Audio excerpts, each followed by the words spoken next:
Hello बच्चों, कैसे हो आप सभी लोग। आज मैं आपके सामने लेके आया हूँ right angle triangle, Pythagoras theorem और ट्रिपलेट्स। ये तीनों चीज़ें क्या होती है हम इन्हें समझेंगे और ये भी देखेंगे कि ये कैसे एक दूसरे से कनेक्टेड है, क्योंकि राइट एंगल ट्राइंगल से ही आपका आएगी पाइथागोरस थ्योरम और पाइथागोरस थ्योरम के बाद ही आपका आएगा ट्रिपलेट। तो चलिए समझते हैं।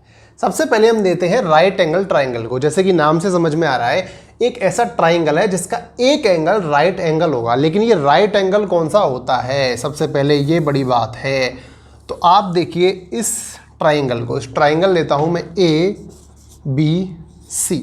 अब इस ए बी सी ट्राइंगल के अंदर मैं कोई सा भी एक एंगल लेता हूं 90 डिग्री का, क्योंकि जब मैं उसे 90 डिग्री का लेता हूं तो वो बन जाता है राइट एंगल ट्राइंगल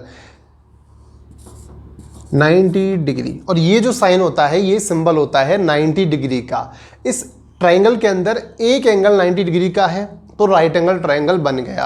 अब आपके मन में डाउट आएगा, क्या एक से ज़्यादा 90 डिग्री के हो सकते हैं? नहीं, क्योंकि राइट एंगल ट्राइंगल के या फिर ट्राइंगल के जो तीनों जो एंगल्स होते हैं इनका सम 180 डिग्री होता है। और अगर आपने एक 90 का ले लिया और दूसरा भी 90 का ले लिया तो फिर ट्राइंगल कैसे बनेगा? नहीं बन पाएगा।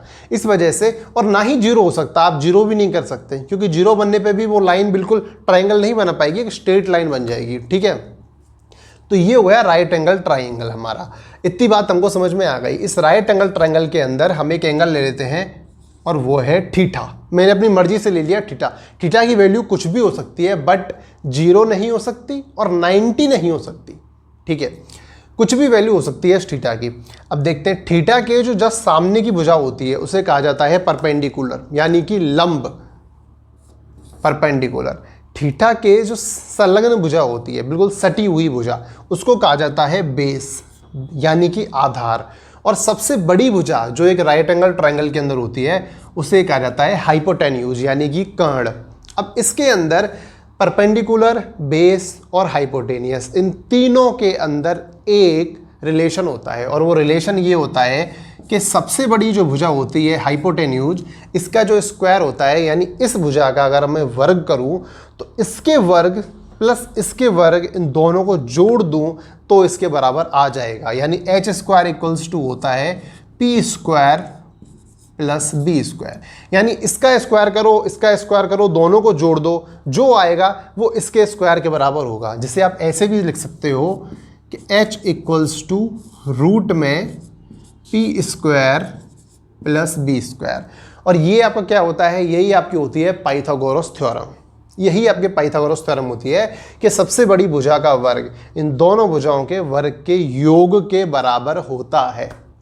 अच्छा ठीक है, अब ये ट्रिपलेट्स क्या होते हैं? देखिए, इनकी कुछ वैल्यूज होती हैं और वो वैल्यूज ही कहलाती हैं ट्रिपलेट। जैसे कि अगर मैं यहाँ कुछ वैल्यू लिखूँ, यहाँ कुछ लिखूँ, यहाँ कुछ लिखूँ, इस तरह से कुछ वैल्यू निकलती हैं। जैसे कि मैं एग्जाम्पल लेता हूँ 3, 4, 5। अगर आप h की जगह 5 रखो, 5 का स्क्वायर जो होगा 3 के स्क्वायर प्लस 4 के स्क्वायर, इन दोनों के इक्वल होगा। जैसे कि 5 का स्क्वायर होता है 25 और 3 का स्क्वायर होता है 9 और 4 का स्क्वायर होता है 16, तो ये 25 वैल्यू आती है। ये हो गया हमारा एक ट्रिपलेट। इसी तरह से कई सारे ट्रिपलेट्स हैं जो कि आईआईटी में बहुत ज़्यादा पूछे जाते हैं और एग्जाम में आपको याद ही होने चाहिए। आप वहाँ निकालने नहीं बैठोगे, आपको पहले से पता होना चाहिए। क्यों? क्योंकि वो ऐसे क्वेश्चन देगा, जैसे कि वो दे देगा आपको 5 यहाँ से हटा देगा और वो 3 और 4 दे देगा।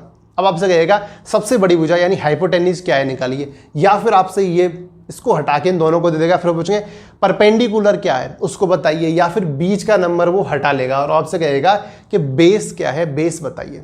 इसके 3, 4, 5 के अलावा और भी कई सारे होते हैं, जैसे कि 9, 40, 41, एक ये भी होता है, और भी कई सारे होते हैं। लेकिन आपके एग्जाम के लिए जो सबसे ज़रूरी है उनकी लिस्ट आपको स्क्रीन पे दिखाई दे रही होगी।